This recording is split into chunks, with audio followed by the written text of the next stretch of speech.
Pam, pam.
Bon, j'entends rien.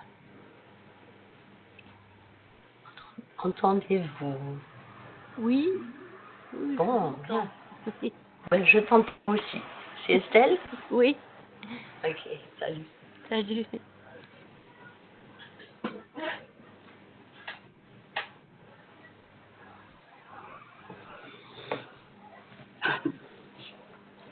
Une chenille contre une feuille. Je t'entends mal.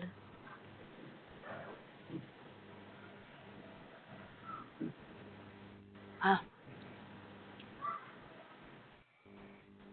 Donc elle a mangé le ricin. D'accord.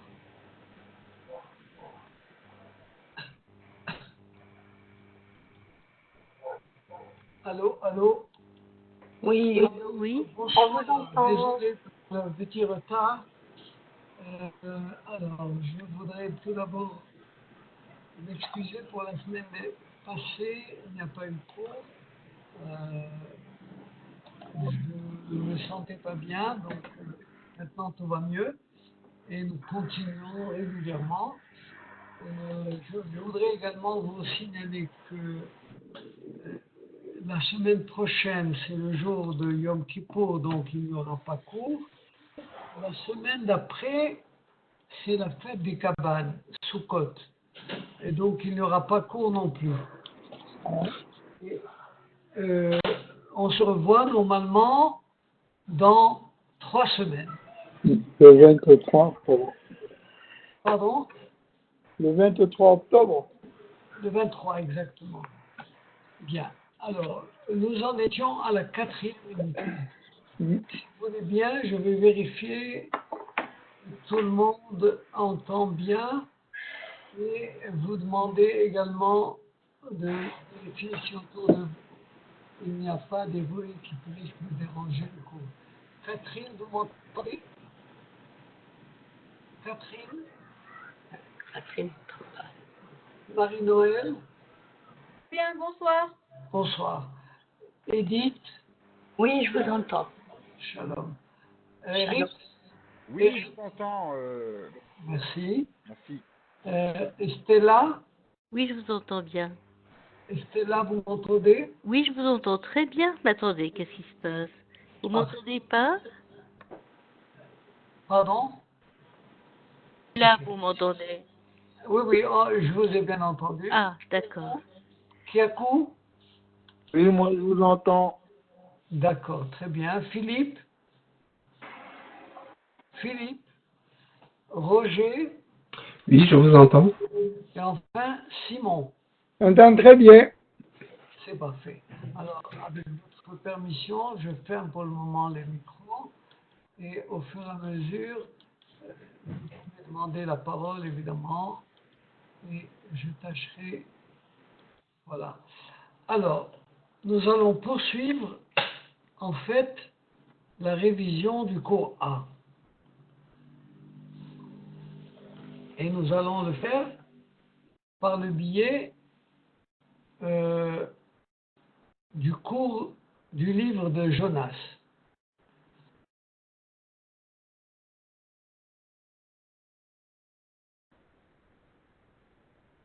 Il y a 2 semaines avant. après que l'Éternel avait parlé à Ninive. Bien. Alors, nous allons commencer comme toujours par lire et faire correspondre aux images. Catherine, vous voulez commencer? Ou Marie-Noël? Allez, oui.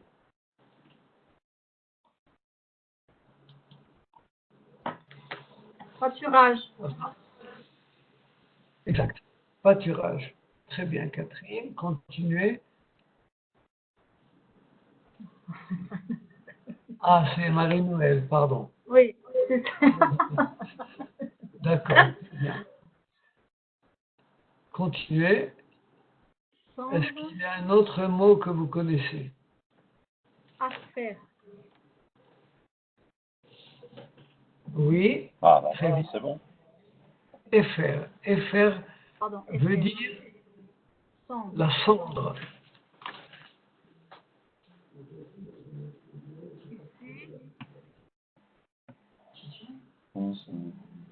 Chaque.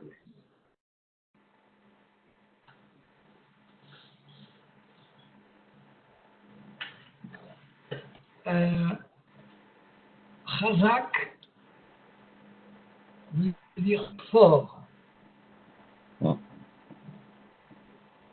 Hum. Et voilà. Ah, Tac, oui. c'est le nez. Très bien. C'est parfait. Y a-t-il des questions jusque-là? Tout va bien. On va continuer avec une autre liste de mots. Bon. Coupe le micro, c'est très bien. Allez-y, Edith, Eric. Oui, alors, gloire, gloire. Adhérent. Oui, Adiret, exact. Exact. Détruisit. Afar. Afar, ah oui. Jeune, alors jeune. Je sais pas. Jeune, c'est quoi? Vous m'aidez? Ah oui, c'est ça? Somme. Ah d'accord. Afar, il a détruit. Adhérent noir. Ouais. Mahmouma. Brûlant. Voilà. Et le dernier, Mehouma. Mehouma Mahmouma. est veut dire, en fait, quelque chose, mais dans le sens de rien. Quelque chose d'insignifiant, on va dire. Mehouma. Non. Je voulais dire à Abraham que Catherine n'entend pas. Elle a envoyé un message. Catherine n'entend pas. Oui. Un instant, je vous prie.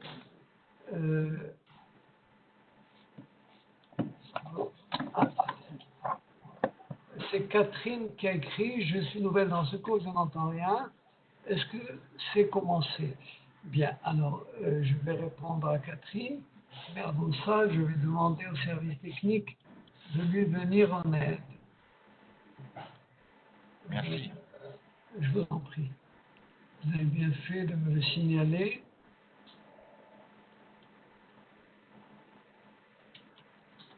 Voilà, donc j'écris que le service technique. Peut-être entrer et sortir. Sortir et entrer. Oui, si elle y arrive. Ouais, c'est pour ça. Au service technique de la contacter. Hop.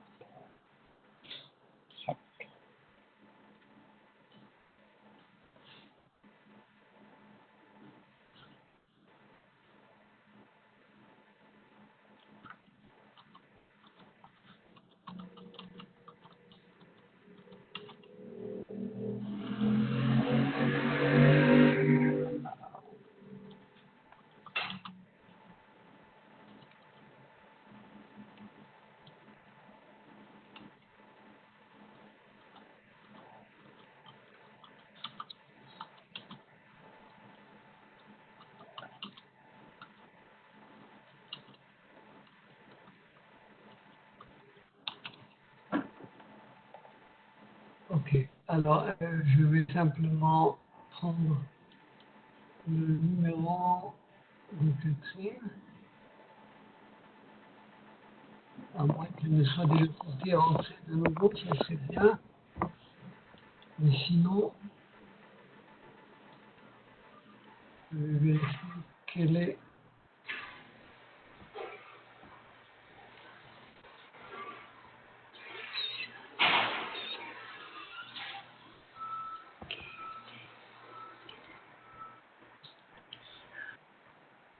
Mais ça va. On commence.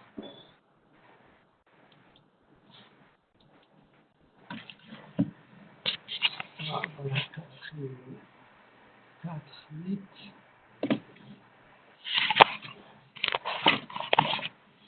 Ok. Le numéro de Catherine, donc c'est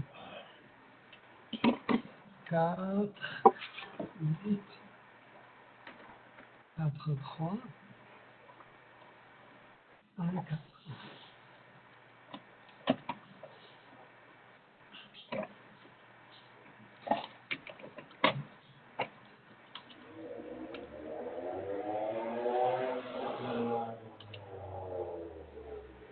Bien, alors j'espère que on va contacter très bientôt Catherine et à entrer dans la classe.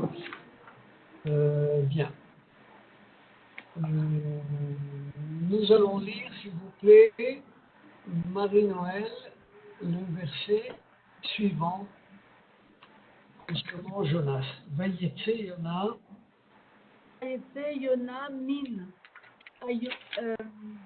Aïr, Vayeshev, Mikedem, Laïr, Vaya As, Lo, Sham, Suka, Quoi?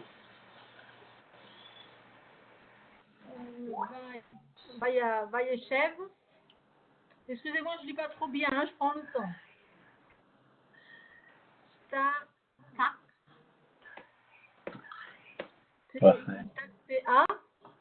Ta, Sel, Sei, Ya, Ad, oui, Isher, Asher, Asher, pardon, Asher,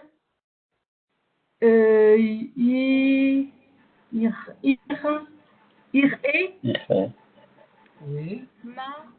Mach, Adonai, Non, attention, ce n'est pas le nom du tétragramme, c'est le verbe être au futur. Yé. Ça ressemble beaucoup, effectivement. D'accord. Vous pouvez répéter le mot? Yé, Yud, He. Yé. Il sera, ce qui adviendra, ce qui allait survenir. Baïr. Ba'ir, dans la ville. Très bien. Bien. Alors, une seconde, s'il vous plaît. Voilà. Alors, traduisez ce que vous pouvez. Et Jonas sortit de la ville et s'assit à l'est de la ville. Il s'y fit un abri et s'assit en dessous à l'ombre jusqu'à ce qu'il vit ce qui allait, je vois plus en fin de la fin, survenir dans la ville. D'accord. Alors, le premier verbe que vous avez dans ce verset est au passé narratif. Et donc, c'est Jonas qui sort de la ville. De la ville, vous avez ha'ir avec un he qui est l'article défini devant le mot ville. Ir. Here. Yes. Jonas sorti de la ville. Vayetse Yona min ha'ir. De nouveau le passé narratif. Vayeshev. Il s'assit. Mikedem, à l'est de la ville, Mikedem La'ir, Vayaas, de nouveau le passé narratif. Il fit, il se construit à lui-même, Vayaas Lo, Sham, là-bas dans ce lieu, Soukha, qui veut dire un abri. En fait, une soukha, c'est une cabane. Bientôt, nous avons la fête de Sukkot. La fête des Sukkot, c'est le pluriel de soukha, la fête des cabanes, qui rappelle justement le récit de Jonas. Vayeshev, de nouveau, le passé narratif. Donc, une fois qu'il a fait cet abri, cette cabane, il s'assit tartéa en dessous d'elle, de le ré que vous avez, suffixe pronominal, rappelant le féminin. Le féminin étant donné que la cabane est féminin. Il s'assit en dessous d'elle, à l'abri de, à l'ombre, Batzel, Adacher Yir'e, jusqu'à ce qu'il vit, Maïhye Ba'ir, ce qui se passerait dans la ville, ce qui allait survenir dans la ville. Voilà.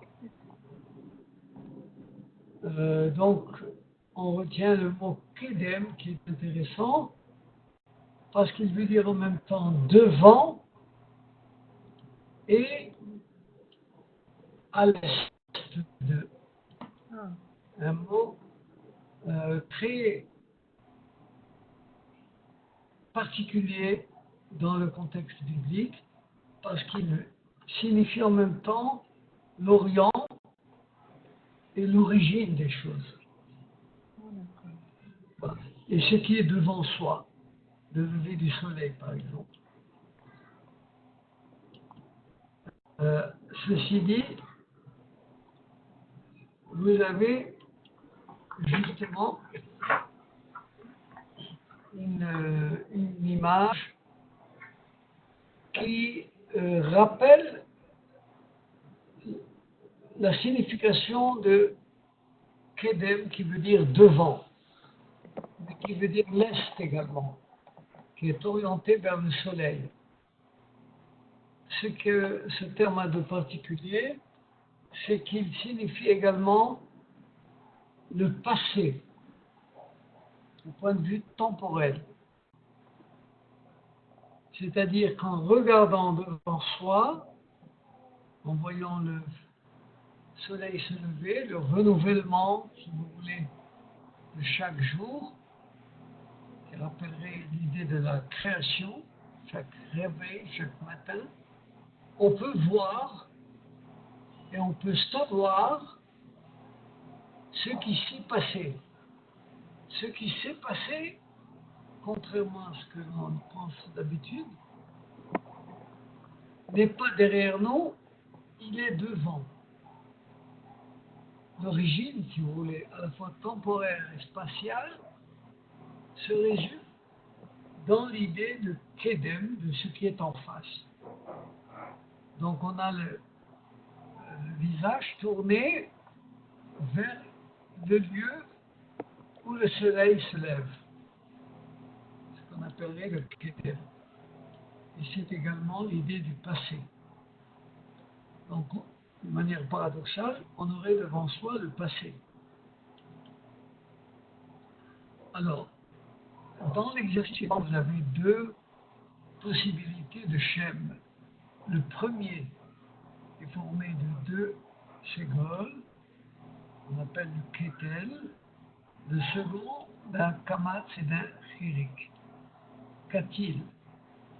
Et on vous demande tout simplement d'écrire le numéro du Shem de chacun des mots. Kedem, c'est le 1, Kadim, c'est le 2. À vous de trouver pour Melech, Yamin, etc. Celui qui veut doit écrire le mot, numéro du Shem devant le mot Melech, c'est un roi, c'est là.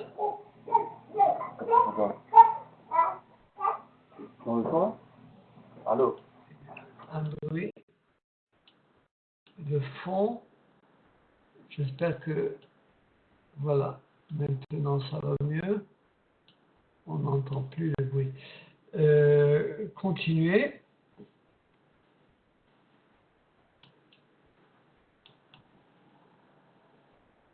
Voilà, et il ne manque plus que Chesed, évidemment, qui est le 1.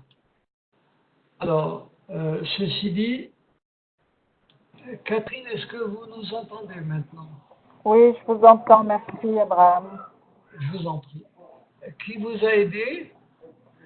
Bah, moi-même. Ah, vous-même. C'est le mieux.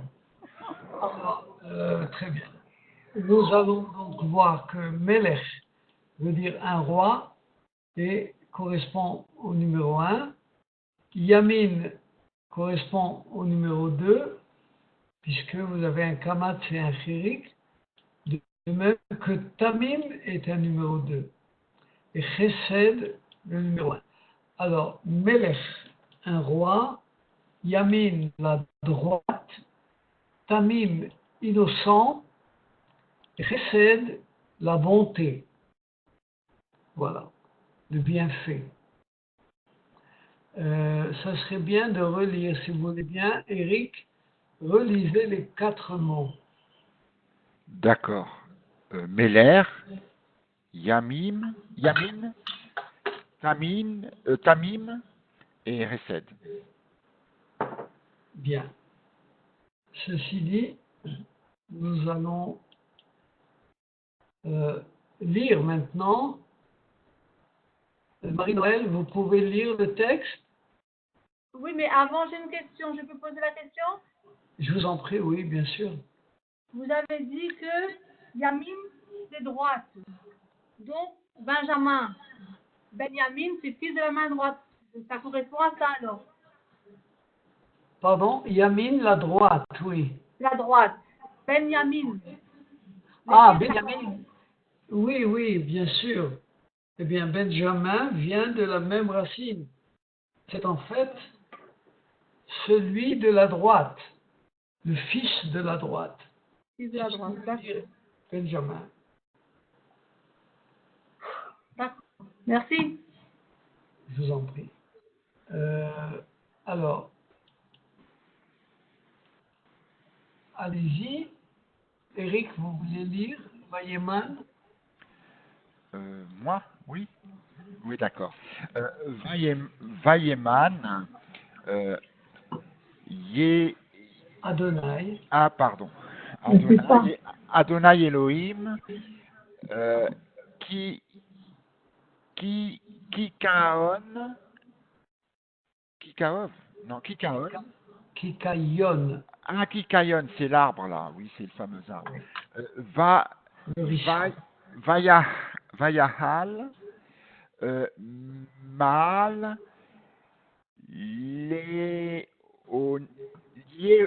Léona, Léona, oui. oui, mais Al Léona, oui.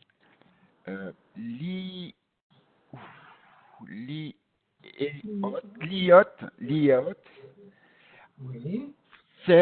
Cel, Al, Rocho, Bien. les Atsil, Lo, Merato, Vaïsema,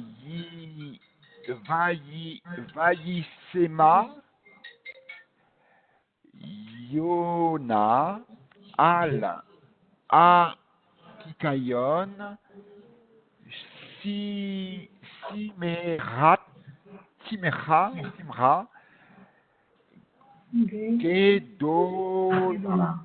Simra Gedola. Bien. C'est un bon exercice de lecture que vous avez fait. Et tâchez maintenant de traduire. Oui. À la Or limite, Or le Seigneur Dieu fit pousser un ricin qui s'éleva au-dessus de Jonas pour ombrager sur sa tête et le consoler de sa douleur. Jonas ressentit une grande joie au sujet du ricin. Voilà, c'est tout. C'est très bien. Donc, sur sa tête, al-Rochon, voilà ce que vous devez ajouter à la traduction. La signification, évidemment, veut dire qu'il y a une intervention divine. Vayeman Hashem Elohim Kikayon, Dieu a suscité un nouveau miracle. Et vous constatez que à chaque fois que ce verbe apparaît, au début, eh bien, c'est la droite de Dieu qui suscite un miracle. Et à ma connaissance, c'est uniquement dans le récit de Jonas que vous avez cette expression. Autrement, vous avez le verbe faire, le verbe produire, le verbe de beaucoup d'autres synonymes pour dire ce qui se passe. Mais là, c'est un miracle qui se passe. Le ricin qui va pousser pour ombrager et consoler Jonas de sa douleur. Et il est intéressant également de voir que des termes tels que tsel et les hatzil sont en fait des allitérations. Le che de tsel al rosho, les hatzil, vaismach, simcha, le che, le se et le tse sont là, non pas par hasard, mais sous forme d'allitération pour symboliser d'une certaine manière, eh bien, cette consolation de la douleur. Le tsel et le hatzil. D'ailleurs, le mot tsel qui veut dire ombre signifie aussi sauver quelqu'un, littéralement. Sauver quelqu'un de sa maladie, de sa douleur, etc. Le sauvetage, en hébreu, se dit hatzala. Hatzala. Et donc ça vient de ombre. On peut comprendre l'idée de l'ombre dans un lieu désertique, par exemple. Donc il ne s'agit pas simplement d'être à l'abri du soleil, mais il s'agit littéralement d'être sauvé. Sans ombre, on aurait beaucoup de mal, évidemment, dans ces lieux. Et donc, il est sauvé de sa douleur, il est consolé, et il va ressentir une grande joie à cause du ricin. Et le mot ricin, en hébreu, kikayon. Bien. Ceci dit, Edith, lisez, et nous allons tout de suite traduire la révision des mots. Soustov, Sousim Tovim, Sousa Tova, Sousot Tovot. Comment vous traduirez? Cheval bon, ou un cheval bon, et des chevaux bons, de bons chevaux, et puis une jument, une bonne jument, et des juments bonnes, de bonnes juments. Excellent. Voilà donc pour rappeler que les adjectifs s'accordent en genre et en nombre au nom, tout comme en français. C'est une chose que nous connaissons grammaticalement évidente. Mais, une seconde, j'ai un petit mot de Eric. il existe le terme en Daniel 5, le roi leur assigna pour leur entretien journalier des plats de la table royale et du vin qui lui servaient de boisson de façon à les éduquer. Chapitre 1, verset 5, durant 3 années, puis à en attacher quelques-uns au service du roi. Je ne vois pas vraiment le rapport. Pardon Abraham, c'est juste le début, c'est-à-dire le roi leur assigna. Et c'est l'expression que tu as dit tout à l'heure, Vayeman, qui est pour assigna. D'accord. Très bien, oui. Assigné, oui, effectivement. Donc, assigné de la part d'un roi, c'est quand même considérable. Et là, c'est la miséricorde divine qui apparaît, donc qui fait un miracle. Mais c'est très bien, vous avez bien fait de citer cet exemple. Alors, Estella, est-ce que vous pouvez lire et nous allons rappeler les noms irréguliers et comment les adjectifs nous permettent de déterminer le genre. Lisez, s'il vous plaît, Estella. Gag, Gadol, Gagot, Gedolim. Even, Gedola, Avenim, Gedolim. Lot, pardon. Bien. Alors, vous constatez tout de suite que les noms irréguliers, tels que Gag, ne donnent pas Gagim, mais Gagot. Une fois que nous avons Gagot au lieu de Gagim, on veut déterminer le genre de Gag et on doit se référer à l'adjectif.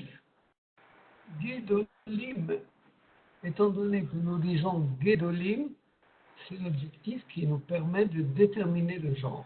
Et donc on dira que Gag est bel et bien masculin. De même, Even est bel et bien féminin, bien que au pluriel nous puissions dire Avanim au lieu de Avanot.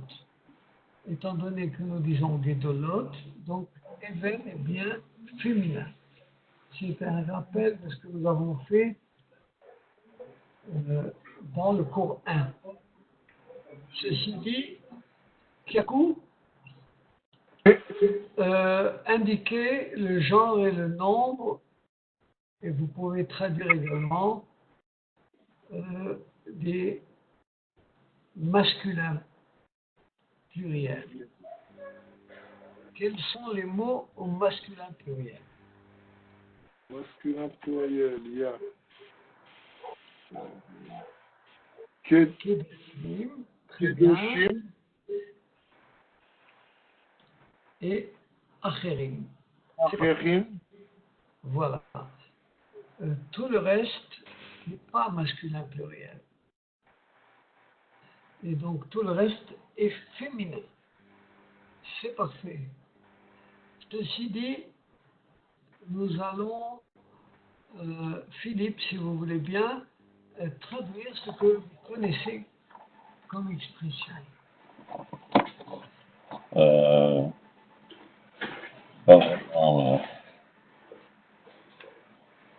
Est-ce que vous connaissez des expressions sur le tableau? On va retrouver le mot makom.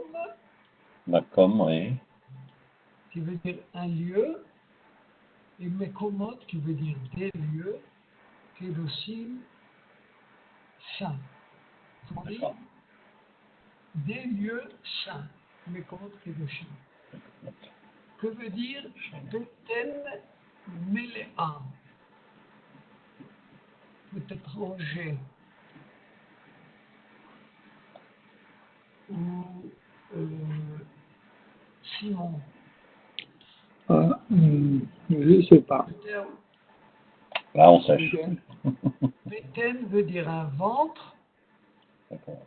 Melea, plein, mais c'est féminin. Donc, Beten Melea est féminin. Indiquer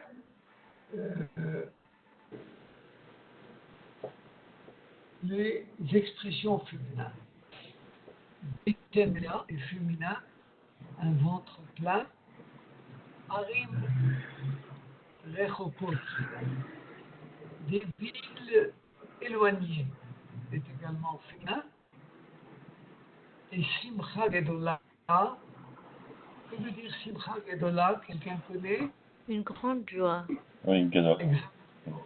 Une grande joie, Benola, oui. en féminin. Donc vous avez 3 féminins, Bethel, Arim et Simcha, et 2 masculins, Makom et Goy, au pluriel Mekomot et Goïm. Voilà, alors, Mekomot Kedoshim, des lieux saints, Beten Melea, le ventre plein, un ventre plein. Goïm, Acherim, d'autres nations. Arim Rechokot, des villes éloignées, lointaines. Simcha Gedola, une grande joie. Y a-t-il des questions jusque-là? Bien. Alors, nous continuons avec notre...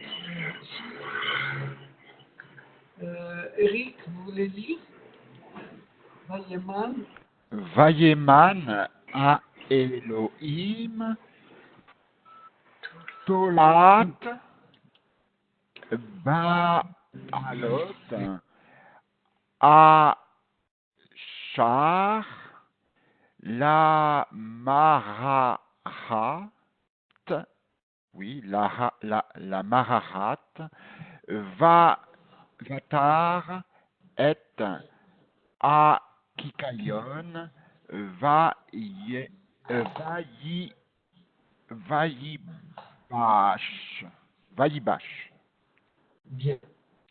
Traduire, Mais Dieu suscita un ver dès l'aube du lendemain, et il rongea la racine de la plante de sorte qu'elle se déchaissa, je sais pas. bien. Voilà, de sorte qu'elle se dessécha. Vayivash, c'est le terme sec, séché. Alors, vous l'avez traduit. Vayeman Elohim Tota, Dieu a suscité un ver. Ba'alot hashachar, au lever du jour. Ce qui est intéressant, c'est de remarquer l'allitération des termes qui n'ont qu'un rapport l'un à l'autre, mais qui sont mis l'un près de l'autre pour créer un rapport entre les deux. C'est le Taf, le Aïn, le Lamed et Tola'at et Ba'alot. Voilà. Ba'alot et Tola'at. Pour dire une allitération.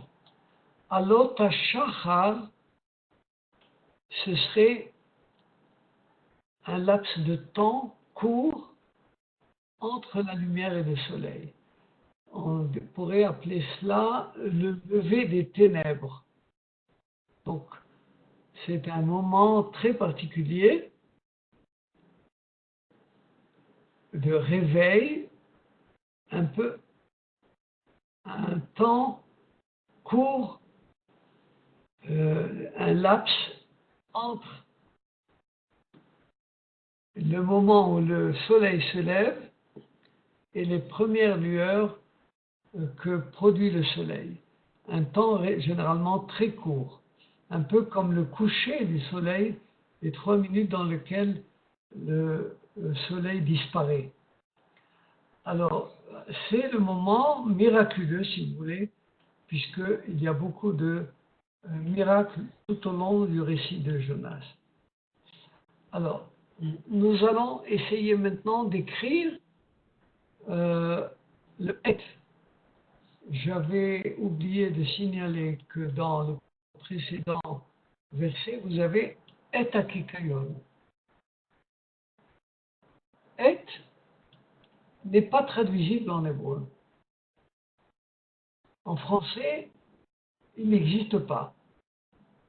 Et donc, il ne fait qu'introduire le complément d'objet direct. Vatak et akikayon, elle rongea la plante. Le et n'est pas traduisible. Alors, ici justement, il s'agit de savoir si c'est nécessaire ajouter le et ou ne pas l'ajouter si l'on pense qu'il n'est pas nécessaire. Alors, Marie-Joëlle, lisez s'il vous plaît.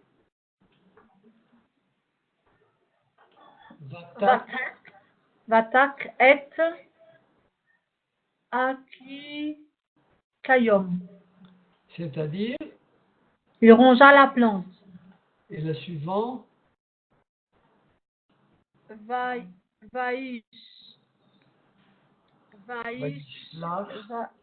Vaishlach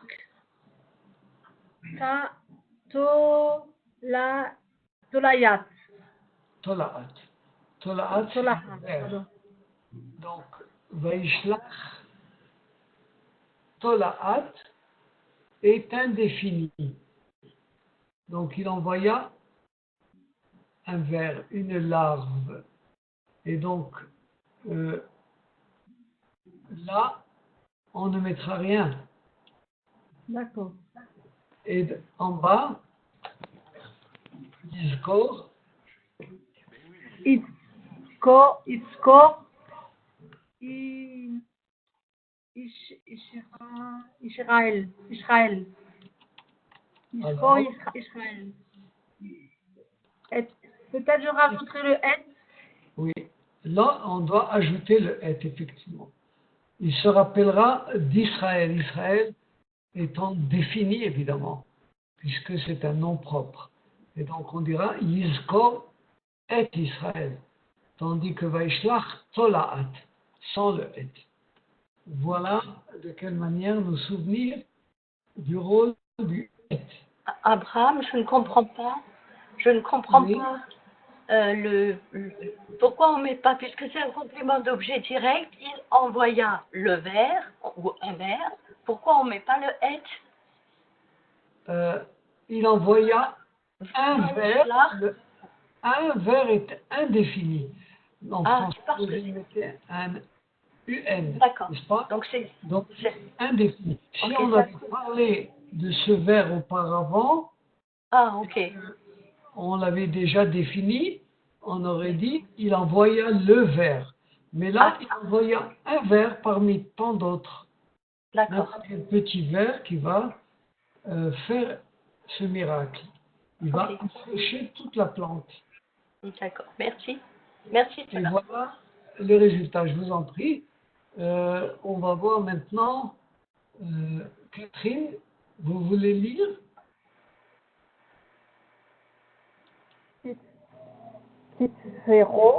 Kitserok, à Shemesh, Vayiman, oui. Elohim, oui. Rouk, Kadim, Roi Kadim, et Harishit. Pardon? Harishit. Étouffant. Batak, Shemesh, Al, Roche, Yona,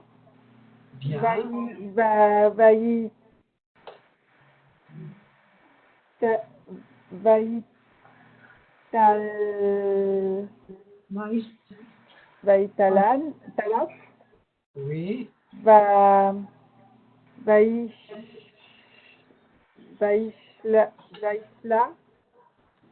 Oui. Et, Na, Chaud. Napso, la motte,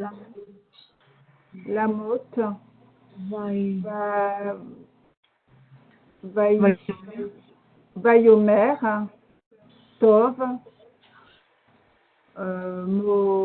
Moti,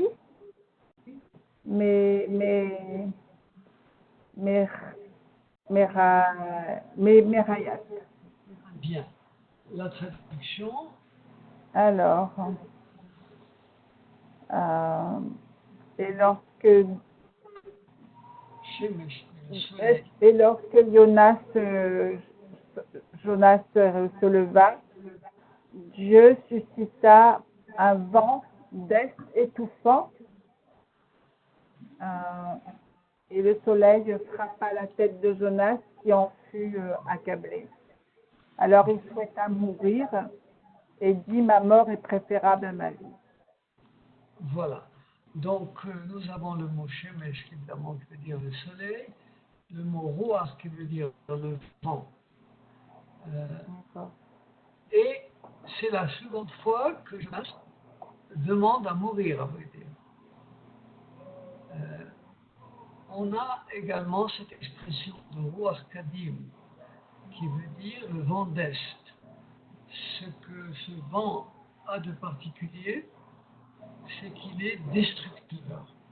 Quand le vent souffle de l'Est, contrairement à l'Ouest qui est généralement, c'est la Méditerranée, donc amène un vent plutôt frais, le vent d'Est est destructeur, la végétation se dessèche complètement.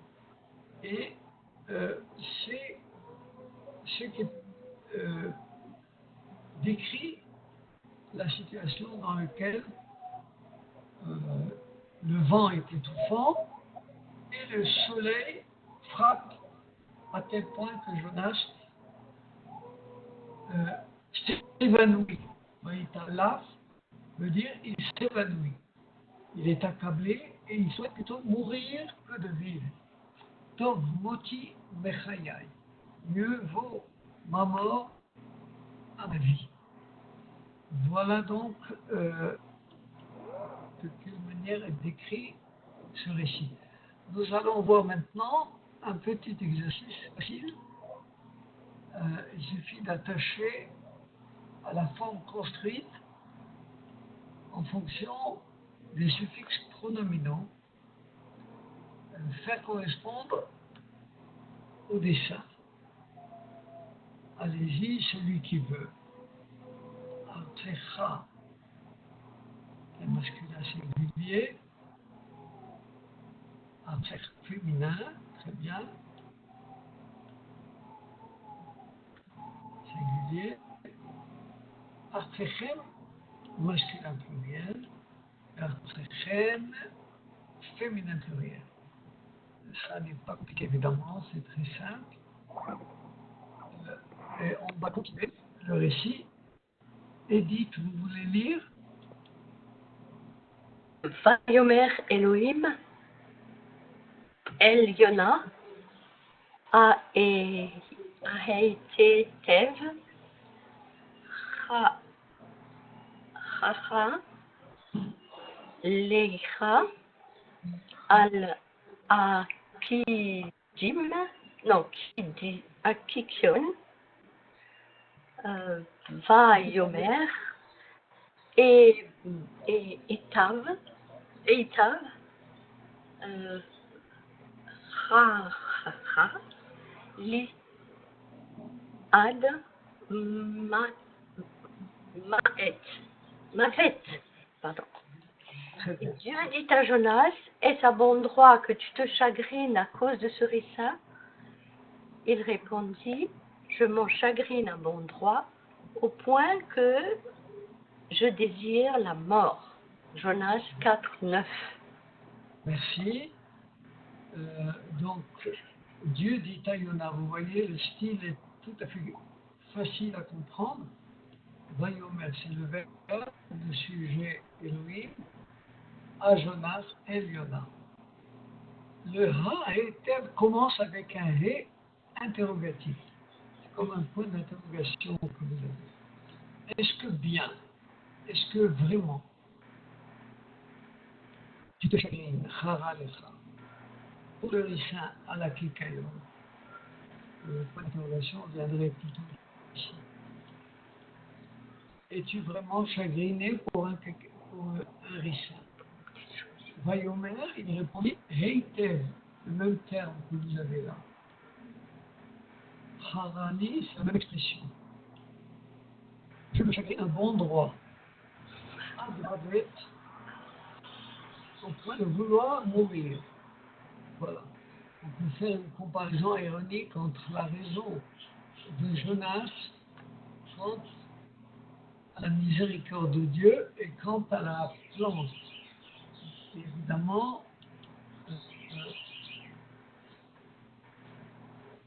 voilà ce que l'Éternel va répondre à Jonas. Simon, vous avez lu? Non.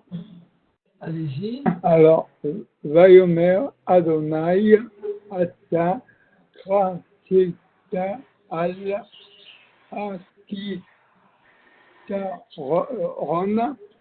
Asher Lo Amaleka Bo Velo Ki Kitaleto chez bin plutôt, Laïla, Aya, ou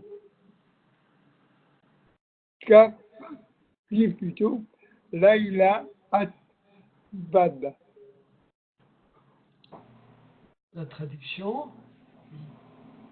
Et Dieu dit, tu souciais de ce ricin qui t'a coûté aucune peine, que tu n'as point fait pousser, qu'une nuit tu as vu naître et qu'une nuit tu as vu périr. Jonas 4, 10. Voilà. Donc tu, c'est Ata, la deuxième personne évidemment. Tu t'es soucié. Tu ignores le bénéfice du plante et mets l'accent, on va dire, sur l'absence d'effort de Jonas pour la faire pousser. Et donc, on voit bien la comparaison avec la relation de Dieu à l'égard de la ville de Ninive, qui était grande aux yeux de l'Éternel. Donc, évidemment, on peut comprendre cette comparaison.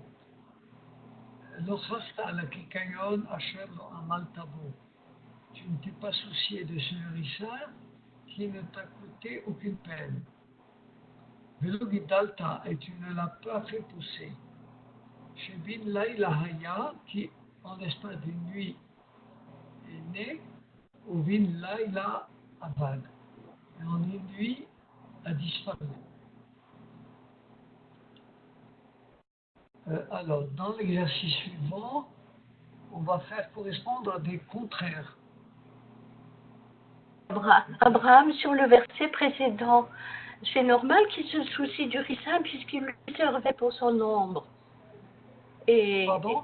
je dis c'est normal, il lui servait pour son ombre. Mais Ninive, c'était Dieu qui l'avait créé. Je veux dire, c'est plutôt amusant comme comparaison que, Oui, que Jonas puisse être en colère à cause du ricin. C'est normal puisque le ricin lui sert à lui, à personne d'autre en fait. Alors que Ninive, c'est une ville qui a été en souci pour Dieu. C'est ça. C'est assez bizarre comme comparaison. C'est tellement différent. Bon, oui. c'est tout. C'était une remarque. Oui, non, je comprends très bien ce que vous voulez dire, mais l'important, c'est de considérer comment un être humain se soucie pour quelque chose de ridicule, d'insignifiant, pour ainsi dire. Et l'Éternel qui se soucie, lui, de toute une grande population telle que celle de Ninive, qui était une très grande ville, il fallait 3 jours pour la traverser. Donc c'était vraiment une grande ville avec de nombreux habitants, des dizaines de milliers, donc aussi bien pour les êtres humains que les animaux qui allaient mourir. Et donc voilà. Merci. Je vous en prie. Alors, dans l'exercice suivant, on fait correspondre des contraires. Celui qui veut. Ra et Tov, évidemment, un contraire. Chaim, qui m'avait entendu, la vie de la mort. Katan Gadol, grand, petit. Tamé Taor, pur, impur. Retenez que Zachar et Shachar sont des verbes. Il s'est rappelé, Zachar, il a oublié Shachar. C'est très bien. On avance et on approche même du bout du contrôle. Voilà. Alors, qui veut lire rapidement? Allez-y, celui qui veut. Le premier qui prend. Vahani, Lo, Hatov,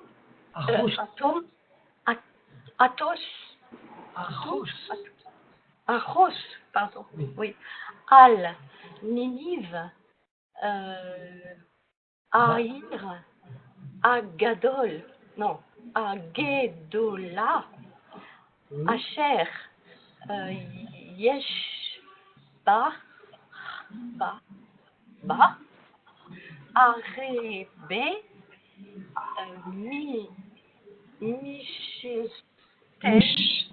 Mishtem, pardon, Ashere, Ribo, Adam, Asher, Lo, Yada, Bein, Yemino,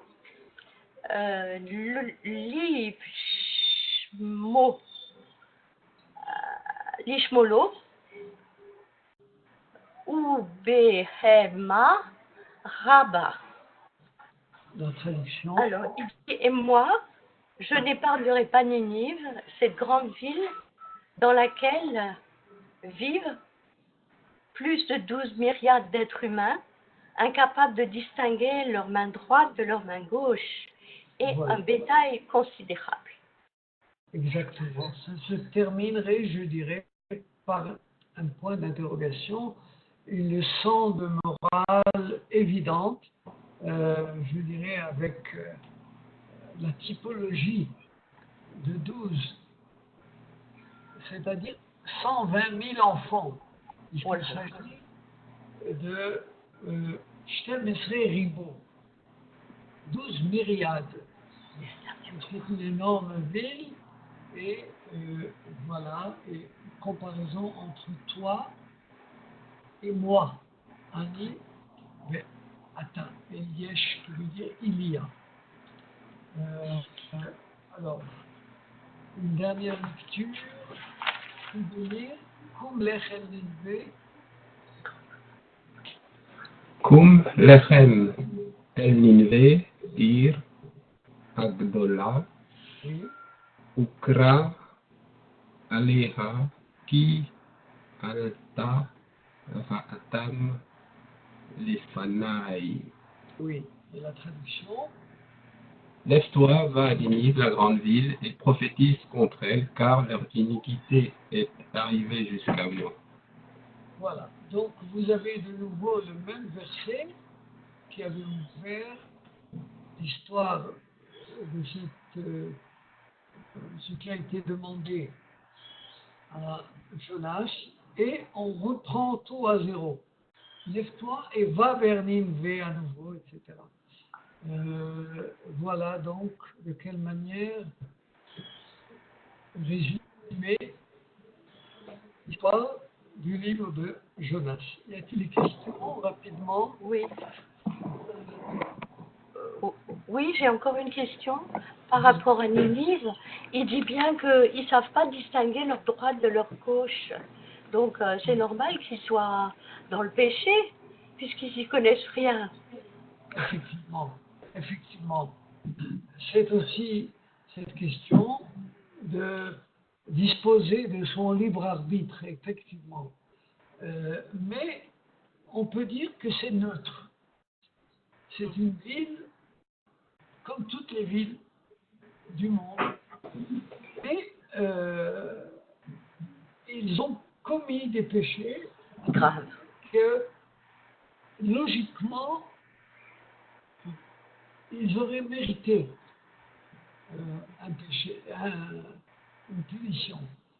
Mais l'important, c'est le fait du repentir. Vous n'êtes pas tout à fait certain d'avoir fauté. Et que vous vous repentez, eh bien, même votre faute est excusée.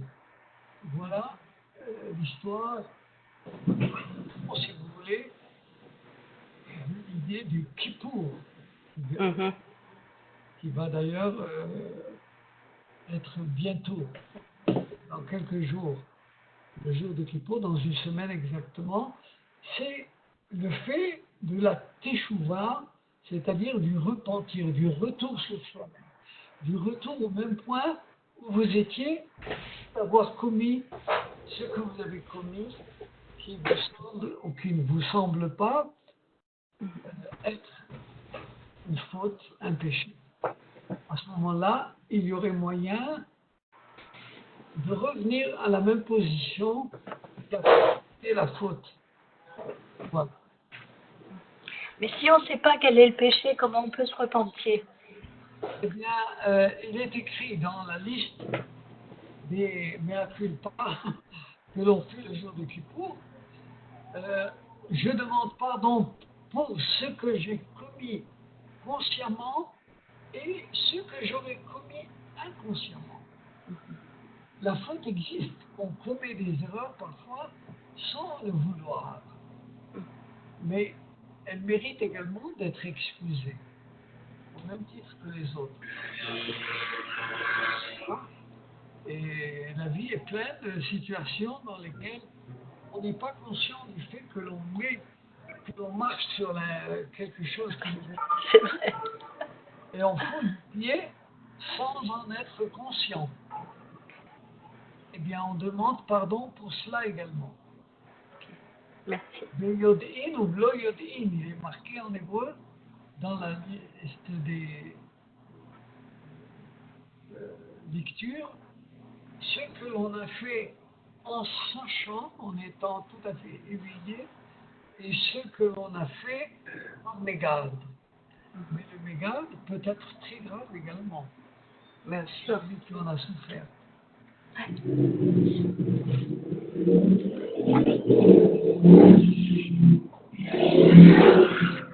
Excusez. Alors, je vous demande pardon, mais je dois m'arrêter. J'ai un cours qui attend et je dois les retrouver. Alors, bonne année et bonnes vacances. Vous avez 2 semaines de congé. Bonne nouvelle Aussi, Tova à tout le monde. Rabat. tout le monde. Au revoir. Au revoir. Au revoir à tous. Shalom. Au revoir. Shalom.